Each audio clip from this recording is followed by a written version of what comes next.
Hey guys, I just want to talk to you for a minute about this 12 volt DC or 12 volt output DC power adapter here.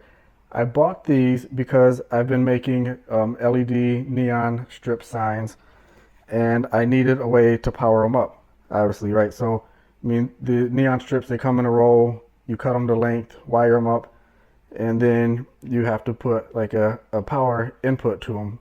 And in order for them to work, you have to power it, right? So I needed this adapter to plug into the LED strip input. So this is my output, my power output, and I needed this to power my LED. So I'll just go ahead and plug it in real quick so you can see that it actually works.